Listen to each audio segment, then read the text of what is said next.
right.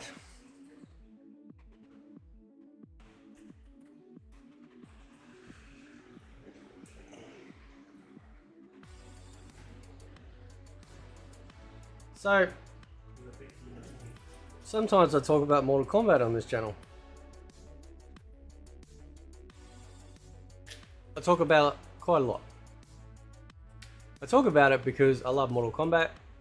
It is, you know, one of my favorite fighting games of all time. And, you know, it's been there through, you know, like I think anything really, you can, you know, you remember it through nostalgic times or times you got you through rough times or anything like that, right? And Mortal Kombat is just one of those games. I suffer with a lot of anxiety. So I remember that I would load up Mortal Kombat, or if I was out and I felt anxious and I went to the arcade, you know, I'd go, right, I'm going to play Scorpion, you know, I'll finish it, then I'll play Sub-Zero and I'll finish it, I'll play Reptile. This is the MK2 days. And it was a way to distract my brain, to keep me from having a panic attack, right? So there are a lot of different reasons why a lot of games mean a lot to us, for varying reasons. I fell in love with MK because of the story, characters, just the overall setting. You know, the fatalities were cool, sure, but what really got me was the combat, you know, and everything else I mentioned. Now, we are currently going through the 5 stages of grief. Right? Now, the 5 stages of grief are denial, anger, bargaining, depression, and acceptance. I think we can all agree that we have seen people at varying stages of this part. Some of these stages, I think I have personally taken on 2 at once. Right? We see the people that are in denial. You know, that because they love Mortal Kombat so much that they're willing to accept anything that they're given. When you have Ed Boon coming out and saying, oh, well, yeah, you know, we're working on this and that, you know, things that should have been there since forever, then people are like, yeah, that's amazing, thank you, Mr. Boon. Right? That's the denial part. The anger part, that's me all the way through. Right? Anger and acceptance, I think my 2 big ones. Right? Anger is where a lot of us are right now. We are looking at something that we have come to know and love from whatever generation of Mortal Kombat that we got into. 2D era, 3D era, even starting as late as MK9 or MK10. You get, you know, it's the first impact, you're like, whoa, right? It sucks you in, and then when they bring out the next game, there's always that trepidation about whether or not it's going to be good, and then you either get super excited or super disappointed when you finally get your hands on the product. That's why I always say to people, wait till the honeymoon period wears off. Some of us are able to see through the curtain, right? We see through, we can see what's really going to happen down the track, and unfortunately a lot of people don't like hearing that, right? Which is where the denial part comes in. That denial then leads into anger, because once they realize that you've been telling the truth and they figure it out for themselves, then they start to go, hang on a sec, this is crap. We're seeing a lot of the anger with what's going on with the monetization options and stuff like that. And once that happened, people then start to look at the product more critically and going, you know what? This is crap. Yeah, this is boring. And they're not having to sit there and feel like they've got to be in denial about it, especially to other people, right? Now, of course, naturally, there's none of the shills, you know, are incorporated into this because they're complete sellouts. They got their own list, right? The bargaining part is where you see people like the Wi-Fi filter, right? Where people go, oh, thank you, Mr. Boon, you know, but I wouldn't mind it so much if, you know, we could also search for particular Wi-Fi strength, right? So that's where they bargain. They're not happy, but what they're trying to do is they're trying to make the best out of a bad situation. And look, I'm not against that as a philosophy anyway. people always should try, if you can, to make the good out of a bad situation. The problem is, though, is that some people just expect you to.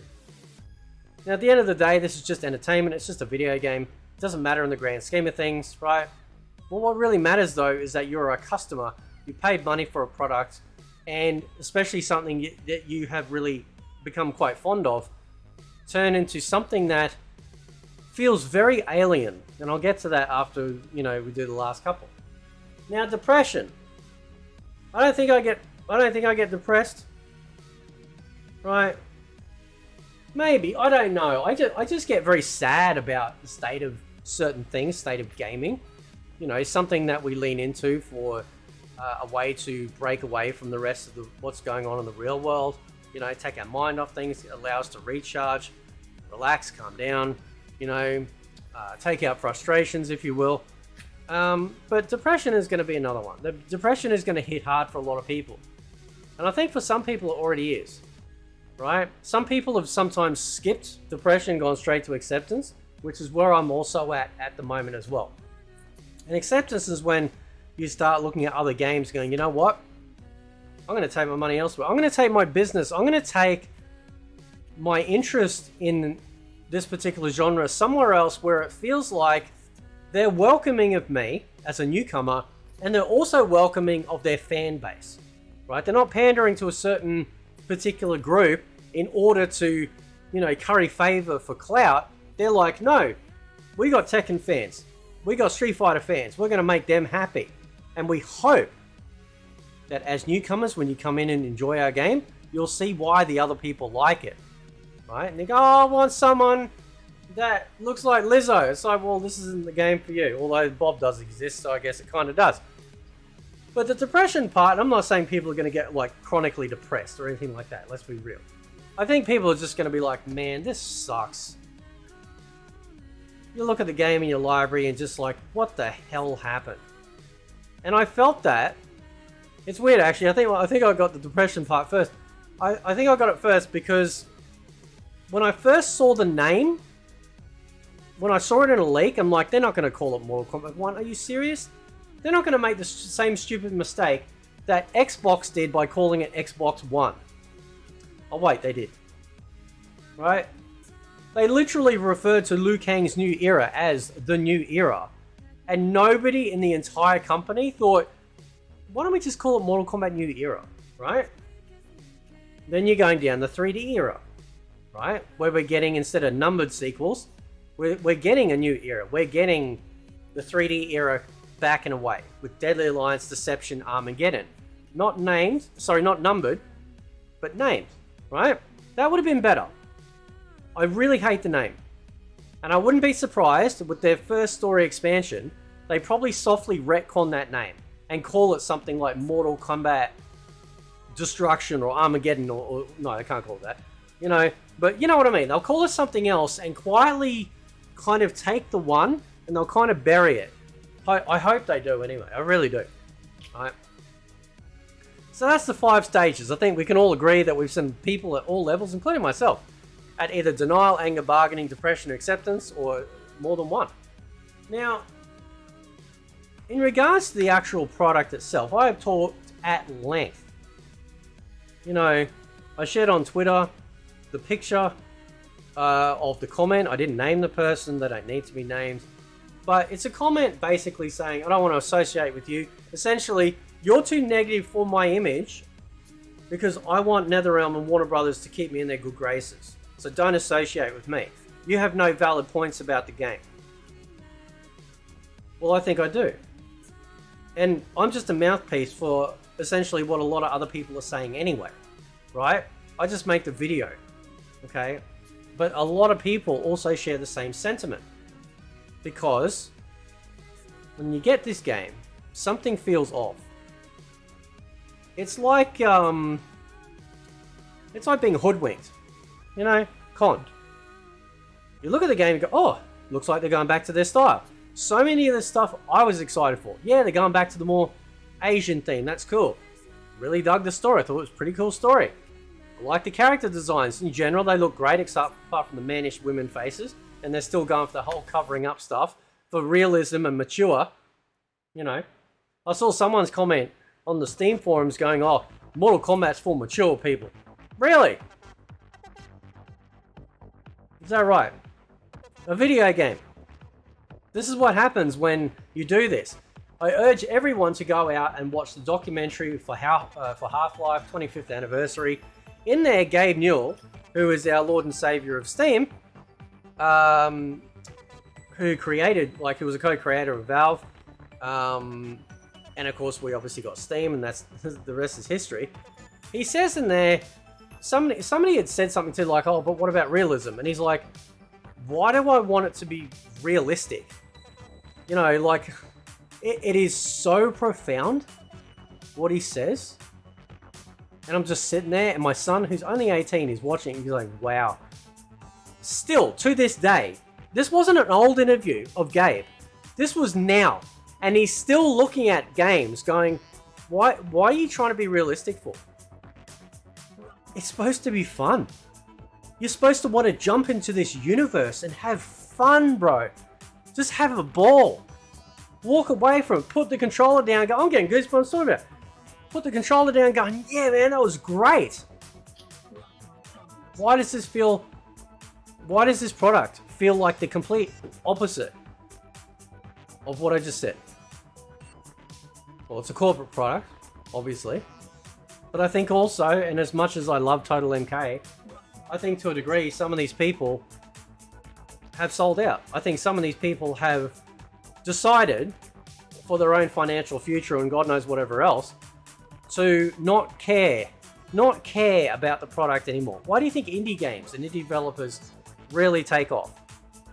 Because they aren't behest to, say, a corporation, right? Now you might say, well, see, you just proved that NRS have no control. No, these people are not hostages to their contracts because these people, with their own lawyers, would have sat down with these contracts and signed them. Right?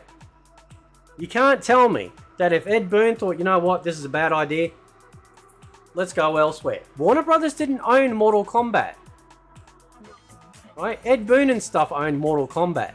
He signed with Warner Brothers with Mortal Kombat.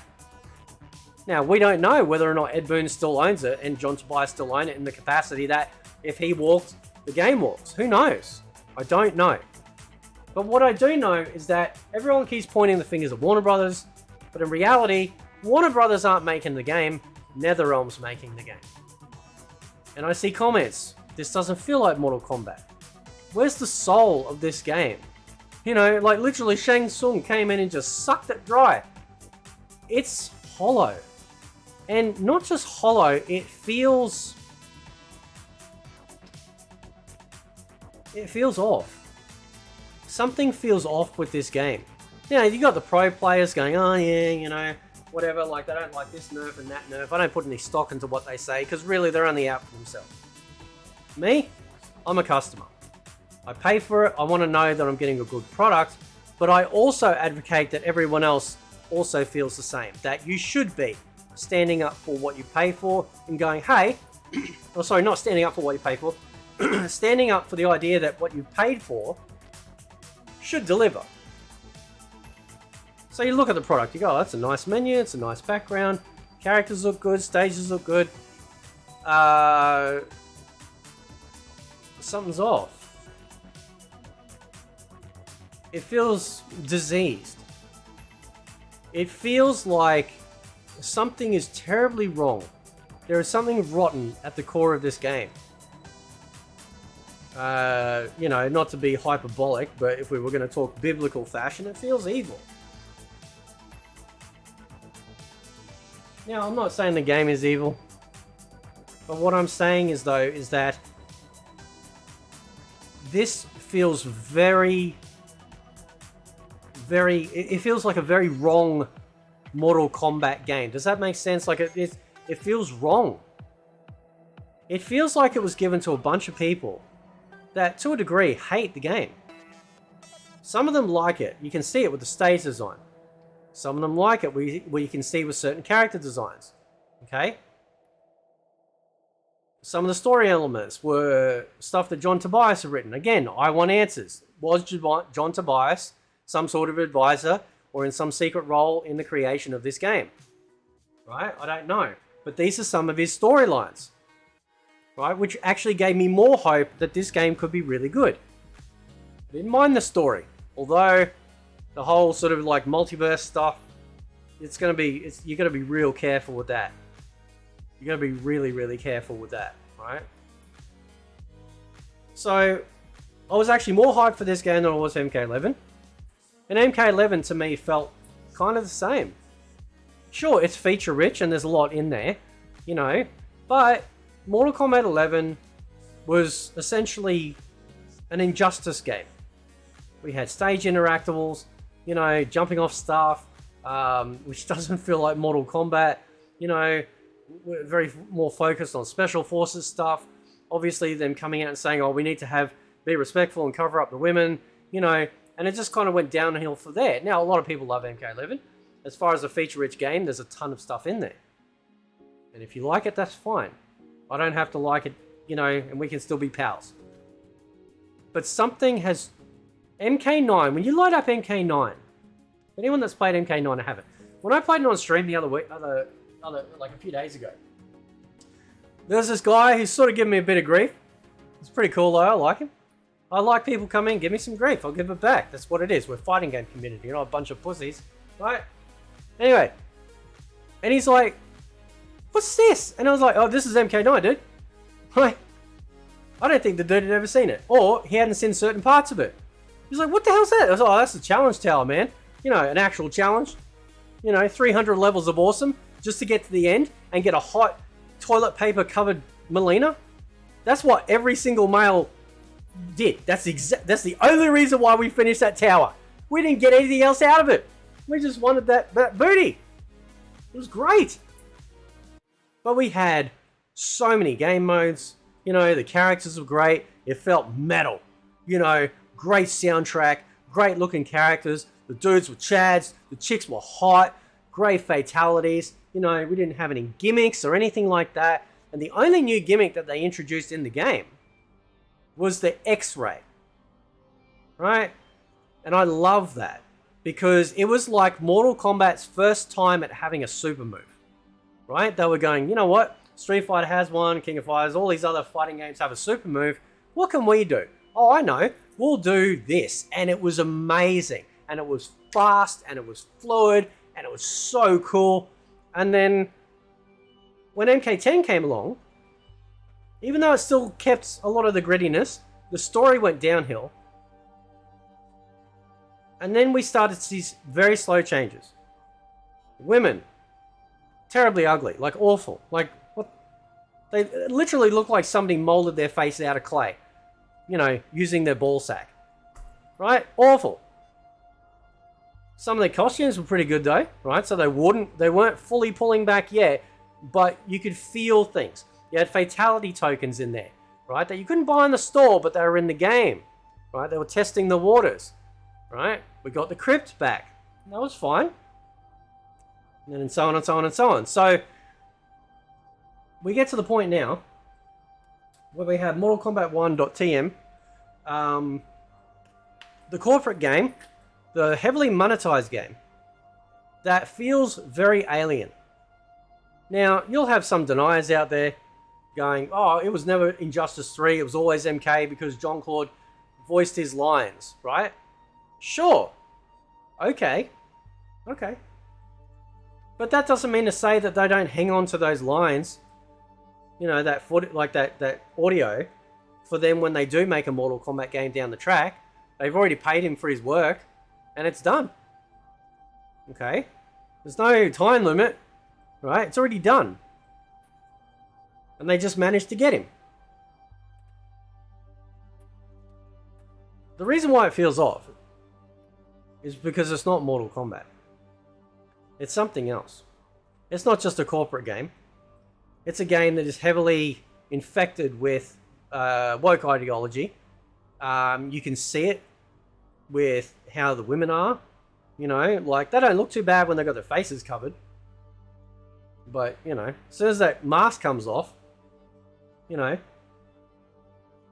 they even such as little things like you know, like obviously they cut back on the stage interactions, like the character interactions. Personally, I never cared for that. I liked MK9s, right? Scorpion walks out, says his line. The other person walks out, says their line. That's it. They don't need to have a conversation. It's a battlefield. What are you doing? It's not the friend set. Okay, just fight. Okay, we don't need a conversation. And most games do that. They have like some cool line they say. Maybe on the off chance, you know, the opposite character actually does have a direct impact with them in story, so they might say something different. But what NetherRealm did is like, oh, we need to waste all this time and resources to having these full-blown conversations and stuff like that. And after a while, you're just ending up just skipping through it. Like the fatal blows. You just want to skip through them because they take too long. It started happening in MK10. The fatal blows take too long, right? They started going this whole cinematic experience. Oh, the fatality, oh, we've got to get this angle, all this detail, blah, blah, blah. It's just too much. I like the brutalities more than I do the fatalities. Because the brutalities feel like fatalities from the yesteryear. When they were quick and they were just like, what? What? That's what I want back. If I could reverse it and turn every brutality in this game into an actual fatality, I would. And I'd be doing them all the time. Because they're awesome. Because that's what they should be. I don't like the brutalities. I don't like the setup of it. I never did. I just don't. Right? Because it's like a halfway point with a fatality. You know, and I never liked it. I like the brutalities in MK Trilogy because you actually had to sit there and press a whole bunch of buttons to then start up the coming sequence to then absolutely just blow the crap out of them. And I love that. And I always thought a cool modern day take on the brutality should have been that same thing, but you create this, essentially it's one gigantic, massive cutscene, right? Interactable cutscene. You have to memorize like say 10 buttons, right? You go bang, bang, bang, bang, bang, bang, bang, bang, bang, right? And then it instantly starts this massive cinematic. And throughout this like cool little cinematic, you got to press certain buttons. And depending on what button you press or what you fail, you may or may not cut their arm off or do this or do that. That would have been great. And so you could 100% the brutality, or you might only 90% it, or 50% it. You could fail it, right? If you don't do it right. That would have been great. And then take all the brutalities that they all have across all the last 3 games and create them as fatalities, right? That's what I would do. People go, what would you do in the Mortal Kombat game? Oh boy! Oh boy! Let me fill a Bible about how much I could do and how much I would love to do for a Mortal Kombat game. I'm not saying I'm perfect. I'm not saying it will be perfect. But as a fan, I know the pulse of what makes Mortal Kombat Mortal Kombat. It's not 500 damage combos, because that's what this game caters to. And that's why it feels soulless. That's why it feels hollow. Because it's not made for most of us. It's made for people that go to tournaments and apparently have all the pets of NetherRealm and Ed Boon, and they said, well, this is what we want. This is what everyone wants. I see comments like that all the time. Everyone wants big combos. Really? Who said that? I never saw a single person say that, right? Somebody left a comment on the Steam forum saying that there was a Kano 64% combo. He laid out in detail how you do it, right? And that was incredible because it took a huge, high level of skill to be able to pull it off. That's why it wasn't the normal. But what they did was they go, oh, well, we need to satisfy the esports because that's apparently how we make money. Everyone has this delusion thinking that esports is actually bringing in customers. No, it's not. It's Mortal Kombat, the name, that's bringing in the customers. Nobody gives a crap about tournaments. But that's why it also feels empty. Because it's not made with love. This isn't a love project. It was Injustice 3. There is massive superhero fatigue. We've already just seen gameplay footage of Suicide Squad Kill the Justice League that is so abysmal that it's like, is this the same company that made the Batman games? Right? So there's massive superhero fatigue, except for like the little kidlets out there that go, oh, you know, think everything that comes out of Marvel's anus is awesome. Right? That's why we got Omni-Man in there, because he was never meant for Mortal Kombat. You could easily put him in Injustice game minus the blood and still do everything that he's doing. Oh, you can't do his fatality? Yes, you can. You just don't have the gore. It's simple. They did it in the Injustice games. The Injustice games have non-blood fatalities. It's very easy to do, and you can still make it brutal. You can still make it in line with how the character is. It's just not blood-soaked. That's why we got Omni-Man. That's why we've got Homelander coming. That's why we've got Peacemaker coming. Because they weren't meant for this game. They were meant for Injustice. Because they're superheroes. Or anti-superheroes. They're not a Mortal Kombat. They just... You look at it. I look at my character's select screen in MK1. I'm just like, what the hell is this shit? It doesn't even look... Like, did somebody mod my game when I was asleep and didn't tell me? Thought it was a big practical joke? They don't even fit. Omni-Man looks like he's made out of rubber.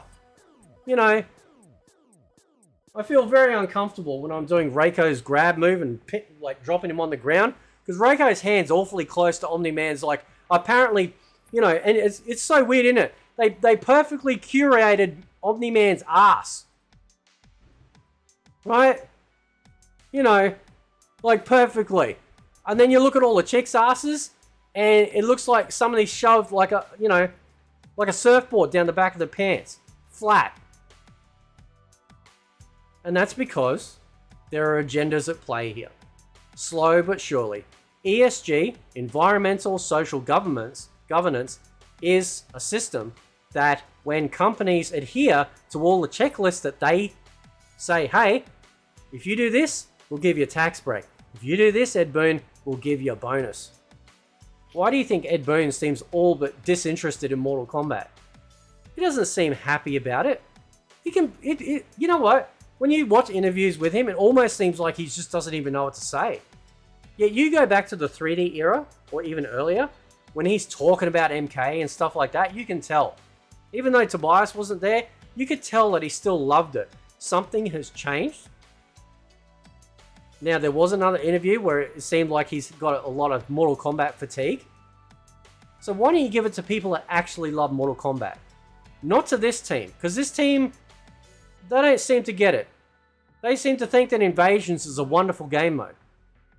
They seem to think that what appears to look like Photoshop cut and paste towers onto a background looks like Mortal Kombat. No, it doesn't. It looks awful. Oh god, it looks awful. Like, I just think about it. Look, you go look at those towers and they just look like somebody went, just moved the PNG on top of the background and went, there you go. Awful. You remember the towers? Like we had the ladder, you know, in MK9, which was pretty cool. You know, very, very, very old school MK1 throne room style colors and stuff and working cogs. And then we had MK10's towers, which looked really cool with the like the lights lighting up and all that sort of stuff. You know, at least they put a little bit more effort into that, including even MK11's. This game, this feels like a mobile game. It doesn't feel like Mortal Kombat because it's not. And I think that's the hardest part. I think for people that some people are coming to the realization of. Some people are not there yet, but it's not Mortal Kombat. I don't know what it is, but it's not Mortal Kombat. I load up Street Fighter 6. Yeah, I'm playing a Street Fighter game. Right? I feel at home with a Street Fighter game. I know some of the moves. Yep, I can slot right in. Yep, that looks like that character. That looks like that character. Oh, cool, awesome. We got, you know, the World Tour mode, which is great. You know, especially for people that are massive, massive fans of Street Fighter, getting into the lore and characters and meeting their favorites in the game. That's really cool. Very much like how us as Mortal Kombat fans love that with Mortal Kombat Deception.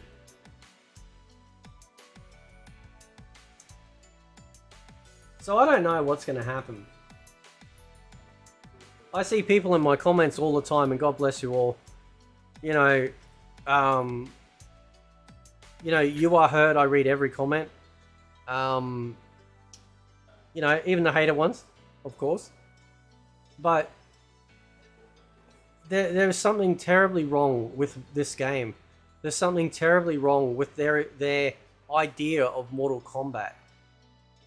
You know, it's like, who exactly are you making this game for?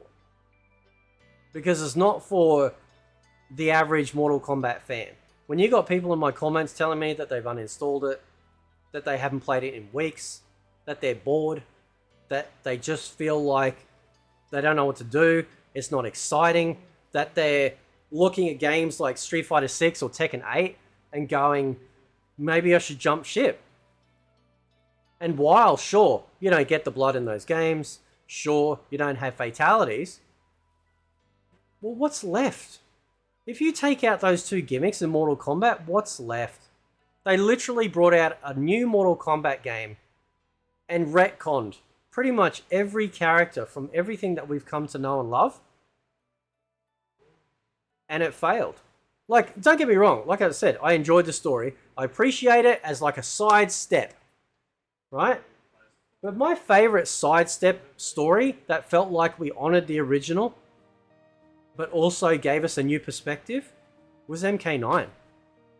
MK9 had its issues. But my God, that whole Raiden Vision thing, that was amazing. At least for me then. I thought that was amazing. It respected the source. It didn't change the source because it was still there. It was just like, whoa, he got a flash. He's like, okay, no, we need to do this and this and this. And of course, in the end, just like we find out with this new game, that people will still be destined for their original destinies anyway. But it's very disappointing, you know, and I don't know if this game can be saved, you know, on Steam, which is, keep in mind, PC is not the biggest fighting game platform. It's growing week on week. But compared to consoles, it's not there yet. But that's why I advocate for PC. Right? There's so many other people advocating for console. That's great, you do that. But for me, I want to bring up the PC community for fighters because it's great. We have mods, you know, it's just so much better, and we don't have to pay to play online. Right? Should you jump ship? It's up to you. People go, why do you keep playing Mortal Kombat if you hate it? Well, I paid for it. I paid for it. Right? There are aspects I do like about the game. But I can't refund it. Right? I can't do that. So I pay for it and I'll play it. Okay? You can be disappointed in something and still find certain aspects in it. Okay? It is still, at the end of the day, just a video game. Right? I'm not going to be like hauled off to jail because I'm playing the game I'm railing against all the time. And the reason why I rail against it all the time is because I love it. I love Mortal Kombat. And I look at this game and it's just like I'm looking at an alien. You look at Tekken 8, right? What do? What does Street Fighter do? What does King of Fighters do? I got this dude in my comments, in like streams and stuff. He's all about King of Fighters 15. Right? And he's right. King of Fighters 15 is an amazing game. I played a little bit lately. Dude, I am just getting owned. But it's fun. It's so fun because it's just, you know, I feel like I can just choose any character, jump online. Yeah, I'll win or I'll lose, whatever. Mostly losing, actually. But I don't feel like I'm being punished. See, Mortal Kombat punishes you. Right? Oh, you missed out on those season skins? Now you got to pay money for them. Right? Which goes against what they were saying in podcasts, their Combat Cast, saying, oh, don't worry, the season will just roll around again. You'll be able to get it again one day. No. They couldn't even wait, man. They couldn't even wait. They had to put a monetary price on the tag and go, yeah, well, we'll just, here you go. Just whatever. Right? Don't care. They just don't care. You look at the Combat Cast. They don't care. Nobody cares. And they're, you know, the best word I could use is they're apathetic. They are just, you know, they're just numb. There's no excitement. And when they do their excitement, it's so fake and it's so put on. Everyone can see it. You know, And we have to sit there every combat cast and acknowledge something that all of us, you know what I'm talking about, all of us can see with our eyes. Because you see the comments. All of us can see it. And they're sitting there expecting us to acknowledge this stuff. I got called a Bible thumper in some Steam comment as well. Because some people on there have actually shared my videos. That's very brave of them to do that. But, you know, considering, like, well, I'm just outspoken, that's why, right? And a lot of people don't like that. Not that I'm forcing anyone to watch my videos, but again, try and explain that to people that don't think properly. You know, so, yeah, so, oh, use a Bible thumper. No, I just believe in Jesus Christ. I believe in God. And maybe someone in the community can actually also sit here and go, you know what, I love fighting games and I'm a Christian. Right? I don't care about whether you think I'm a horrible person or whatnot because you think that I'm against this or against that. I don't care. But that's almost what this game feels like. It almost feels like what we found with a lot of Western gaming. With the way that they masculinize the women. In fact, there's some of them just like the Fable trailer. Literally, it's just a dude. It's a dude. Right? And we sit there and we're supposed to expect and entertain and go, oh, okay. Yeah, all right. Well, you say whatever you say you're a Tyrannosaurus Rex. Oh, okay. No, dude. No. This is what they do. They come out and they gaslight you. And then what they then do is that they get all their little I don't even know what you call it, but all the shills to come into bat for them, to attack the rest of us, to put us down, to gaslight us, to make us feel like we're horrible people, and to make us feel like we're porn addicts because we want our chicks in Mortal Kombat to look hot. What's wrong with that? Every other fighting game can do it, maybe apart from a couple of Street Fighter 6. What's the problem? I'm not sitting here beating off my meat because I play MK9 and Katana's on the screen. It doesn't work that way. And these very same people are the same people that will sit there and literally coom themselves to death about other stuff, right? That's the hypocrisy. And this is the game. And this is why this game feels like a Mortal Kombat 1.tm game, corporation-sponsored product, you know, because it is so predatory and it's so soulless. There is no heart in this game anymore. There's no heart. There isn't. Right? So it's not just one thing. It's many things. Everything from the execution of the game to how the gameplay is, the fact that they don't care about whether or not, you know, people are having a good time. They just care about whether the esports people love it. They don't care about their woke messaging because they're like, well, if you don't like it, you're the horrible person. There's only one person I'm worried about disappointing, and believe me, on that day, your opinion ain't going to be worth fucking shit. Right? So you cannot say, do, or come at me with anything that is going to make me feel ashamed of my belief system. And I will stand strong in that for the very reason why I also stand strong in making sure that as a Mortal Kombat fan, we should, as a paying customer, get the love and attention and that just absolute desire that the team used to have to create something so badass that you, when you start playing it, you're like, yes, this is Mortal Kombat. This is exactly Mortal Kombat. But we all got hoodwinked, didn't we? Just like when certain things that happen on the Kombat cast. Oh, no, what you're seeing is what we're telling you what you're seeing. No, it's not, bro. Not even close. We're not idiots. We're not clowns. Don't lie to us. So you put a little Asian aesthetic on.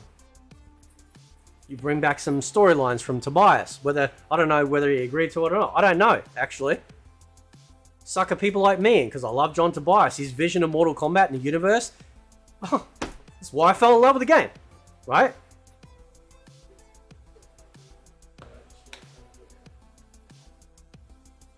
You look at some of the characters and go, yeah, they look badass. Reiko looks like a badass. That's why I like using him. He's a badass. Right? And then after a while, the veneer starts to wipe away. The dust settles. Some of us, like myself, Total MK, and a whole bunch of others, including guys like MK Confessions and whatnot, Outworld Dragoon, we pull the curtain back. Some of you are not ready to see that yet. That's why, going back to the list, you're in denial. Because you hate it. Because you don't want to be shown the truth. You want to sit there and listen, keep in mind, you can enjoy it. I'm not saying you can't. But what I'm saying is, though, is that I have this uncanny knack of looking down the track at stuff. Whether it be people I care about, whether it be, games or anything I love or whatever.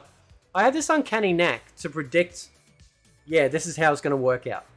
Now, to finalize, because I know this is a massive video. I play MMOs. My favorite MMO online game is Guild Wars 1. And when Guild Wars 2 came out, I thought, oh, okay, this is pretty cool, right? And they were making some changes, and I'm like, oh, okay, or whatever. And then we started getting the interviews. Now, at that time, World of Warcraft was falling off. Everyone was making fun of it because it was the Mr. Pandara expansion, Kung Fu Panda and all that. World of Warcraft was under the boot. ArenaNet was absolutely capitalizing on that push against WoW, and they were coming out saying absolute bold-faced lies about how the game was going to run. You don't ever have to pick up a quest. That's true. There'll be no grind. That was a lie, right? Just not the grind that we got in World of Warcraft. It was the grind that they were going to put in for stuff. And they just didn't say it. So I knew that was going to be the case. Because at the end of the day, you've got to try and keep people engaged. Oh, the world's ever changing. You'll never do the same thing twice. When you go over here and you engage in a quest, it'll have a follow-up quest and a follow-up one.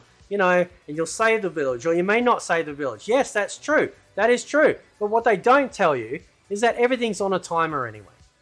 It's all going to loop back around again because you have to do that. So when other players are moving through the world, they get to experience it as well. They were saying all this stuff. Oh, you're not going to have to swing a sword like in WoW where you press a button and press a button again. Yeah, you do. You absolutely do. Right? And this is, I can't remember what the video, they put it out. Can't remember the name of it. But anyway, it was their Guild Wars 2 something. And, you watch it now and you're like, wow, they really bullshitted people. Because they were capitalizing on WoW's demise at that time and all the flack it was getting. And I did videos on YouTube about it back in the day. And this is back in the day when we had, either green for likes, red for dislikes, and how big the bar would go either way. Dude, I was a Sith Lord of Guild Wars 2. Right? My dislike bar got up to over 1,000 for some of my videos that I did back in the day. Right? And I was a Sith Lord. That shit was all red, apart from a tiny bit of green. I had people coming at me. Oh, you're just a hater. You don't know what you're talking about. You're full of shit. Blah, blah, blah. Blah, blah, blah. Same stuff I see with MK1. Same stuff, actually, you see with any game. And then a year later, I had people coming back to those videos going, I'm sorry, man.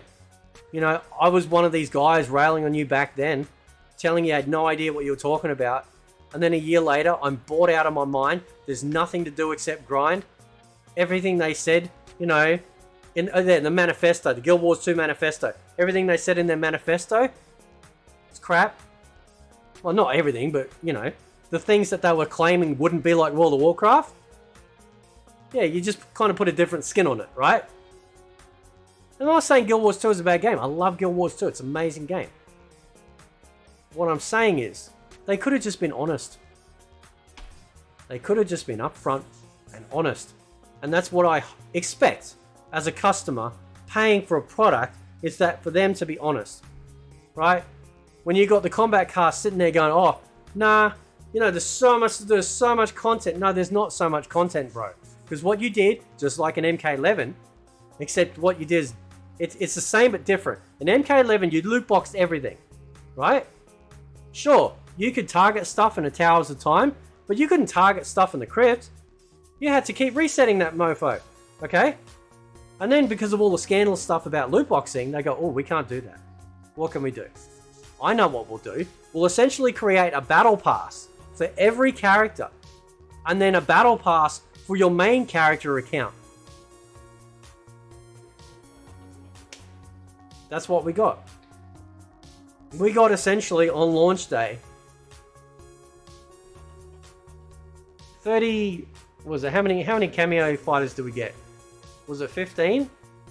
And then we got 23 launch characters. So 38. We got 39 battle passes. I think my math's correct. Including your account. So your account, your overall account, that's one. Because when you level up, you get stuff. Then you got each mastery for every character and cameo. So they created battle passes with some of the worst XP gain I have ever seen in any game. It is horrific. That is not content. There is no wondrous achievement to obtaining these things. It's a grind. Right? Oh, you're not supposed to get everything straight away. Sure, but there's nothing left to do. There's nothing left to do. Because the XP gain that you get in doing the towers is almost non-existent. So therefore, what's left? How do you gain that? Well, that's right, you've got to sit in nodes. Or now in the challenge or the seasonal tower in season 2 to grind up the towers to a certain level, so then you can get the XP. And they're probably sitting at the studio going, oh, we're so wonderful. Yeah, aren't we wonderful? And that's where you've got the people going bargaining. They're going, you know what, I don't like it, but you know what, I do appreciate that you've done this for us. No, it's all shit. The only reason why people are doing this, everything's maxed out for me, by the way. Everything's maxed out. All my characters, all my cameos, including Omniturd, right? Because there was nothing else to do. And I just sat there. I literally leveled up that clown in like, what, 3 fights? You know, probably 4 fights for a cameo. Right? Because I think I had like 3 levels because I got like level 12 for Trevor. So I leveled up the last remainder like 2 and a bit. There's nothing left to do. So the only content left to do is to grind up the masteries, all get online, and look at a rank system that is unlike anything else, where you've got rewards that when you lose, you also get punished for it. Remember I said in this earlier on about them punishing you? This is where they punish you. They punish you because you missed out on a season. So now you've got to pay real money for it. Thankfully, though, there are people online who figured out that if you backdate your console, and I'm sure you could do it with Steam or your PC, that you can actually get your old season to appear and then grind up the currency and then buy all that stuff and bypass them trying to further, you know, nickel and dime you right now in Season 2 by selling the old skins on the store, which is, again, a lie because the Kombat cast told us that the season would rotate around again after they've done them all and you'd get them again. So don't worry. No, what they didn't tell you is they were going to stick them on the store for real world money. So they punish you there. They punish you in Combat League. You don't just lose. You lose and then take points. Right? So you get some idiot coming in on level 1, but they've either, you know, got some Cronus Zen or Max or whatever, or some macro where they hit one button and they do their 500 damage combo, right? And even some of the people that are highly skilled that can do that, right? They're coming in at level 1, and if you're high level up and you lose to them, you go back literally on the screen that much. Why are you being punished for losing? You already lost. That's the punishment alone. That's, you know, that's like you lose a fight, you know, and then they come and repossess your house. It's like you lost a fight, we're going to come and take your house. Why? I just lost. That's it. I'll come back and get better and hopefully defeat them again. No. And no other fighting game does that. Now, I have had some people say that you do get demoted in some fighting games. I don't care about demotion as long as there's no rewards. You take points away from someone that's looking at a reward, and that's going to piss them off. It pisses me off. It pisses off everyone else. Why do you think there's so little people playing ranked mode online? Because they look at those rewards and go, I'm never going to get there. There's a whole bunch of cheaters, lag switchers, tryhards that literally just choose the same 2 characters as like main and cameo. That's all they do is the same combo over and over again. It's not a fun experience. Don't worry about it. And they won't take those Combat League. Now, I think they've taken those Combat League, some of them, and put them in the Mesa. I think they've done that. right? But I think there might be certain palettes you still miss out on. And that's fine. If the maces are the offline single player replacement for the Kombat League, I will never go on ranked again. Ever. And no one else ever will again, right? Because it's the worst online ranked mode I've ever seen in a fighting game ever, right? So if the maces with their Titan battles replace that, which I think it might actually be doing that, great. It alleviates that headache because ranked is crap. No one gives a shit, right? But they still punish you. Because there are things in the Kombat League, like the backgrounds and the foregrounds, you know, and certain pieces of gear you can't get. I don't know what's wrong with Ed Boon and NetherRealm that thought that was a good idea. Just put it in the shrine. Put it in the season rewards. People have to grind up that shit anyway. What, you just want to keep punishing people? Everything's a grind. Everything takes forever. You just punish. That's what their old goal. That's their only goal with this game, and that is exactly why it feels alien. Because it doesn't respect you. It beats you over the head. It makes you feel like shit. Oh, I want sexy women. No, you're a piece of shit. You're a porn addict.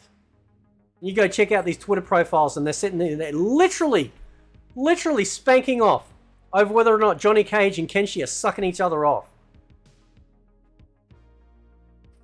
Then you get Stephanie Brownback. It's what, you know, she'll tweet out crap, or he'll tweet out crap about classic MK games. It's like, yeah, what happened? What's the cognitive dissonance that occurred?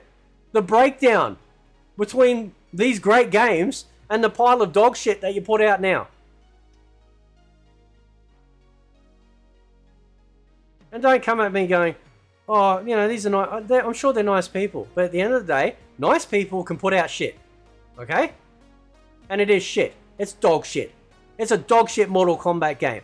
And you know what? I keep thinking of that Thanos meme.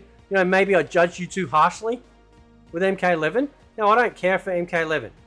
I got no interest. But I loaded it up the other day to have a match. I had more fun in ranked and casual than I did in MK1. Even though it has barely any of my favorite characters in that roster, I felt like I was on even fair footing. I knew all my tools, I knew my combos, I knew my special moves, I don't know where the damn block is, and I felt like I had everything that I could take into battle, win or lose, and fight. The only thing that I hate about the engine with MK11 is that stickiness that has been there since MK10 and the Injustice games. As soon as they hit you, it's like a magnet, and you're stuck to them. You can't escape. Other fighting games, you can get nicked and still get away. But this game locks you in. What they've done is they've taken the dial combos from the MK3 era, right? And as soon as you get hit with the first hit, it's all over. And I see people in my comments going, well, you should be punished for messing up. I agree with that. Half your health, though. You miss a punch that might do like maybe 10 damage, and you should lose 500 in comparison. And that is why this game feels alien. Because it's only made for a tiny percentage of people, appeasing a tiny percentage of a certain population, because they don't want to offend anyone, right? I guarantee you that no one at NetherRealm in America votes Republican, right? Or if they do, it's like a bigger secret than trying to figure out how you fought Reptile in MK1. Because they're told what to do, and what to say, and how to say it. And if you don't feel this way, you don't feel that way, well, you're a piece of shit. And they'll do everything they can to destroy you.